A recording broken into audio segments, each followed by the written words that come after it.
السلام عليكم ورحمة الله وبركاته أحبابي وأخواتي، أهلا بكم في قناتي فسر حلمك مع علا. أتمنى أن تكونوا بخير دائما يا رب العالمين. اليوم تفسيرنا عن رؤية شخص يتقدم للخطبة في المنام.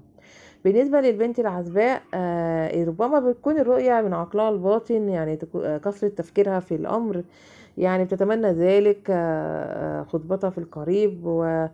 والرؤية أيضا دلالة على تحقيق أهدافها واقتراب السعادة منها بإذن الله، ورغبتها الشديدة في تغيير أمر في الواقع في حياتها.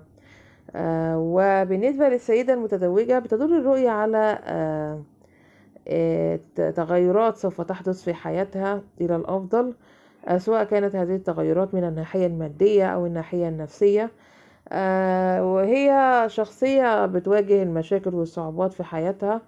ودليل أيضا إذا كانت منتظرة على الحمل فهي دلالة الرؤية على حملها القريب بإذن الله.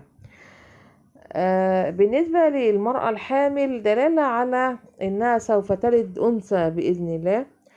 وبالنسبة للسيدة المطلقة أو الأرملة بتدل الرؤية على تغيرات في حياتها نحو الأفضل في الفترة القادمة، ودلالة على أن المشاكل والهموم الموجودة في حياتها سوف تنتهي بإذن الله قريبا، وأن الله سوف يعوضها بالفرج والسعادة في القريب لها بإذن الله. أحبابي وأخواتي، أتمنى أن يكون التفسير قد أفادكم. لو مش مشترك في القناة من فضلك اشترك وفعل زر الجرس اختار الكل، والضغط على زر اللايك ليصلكم كل جديد. تحياتي لكم جميعا.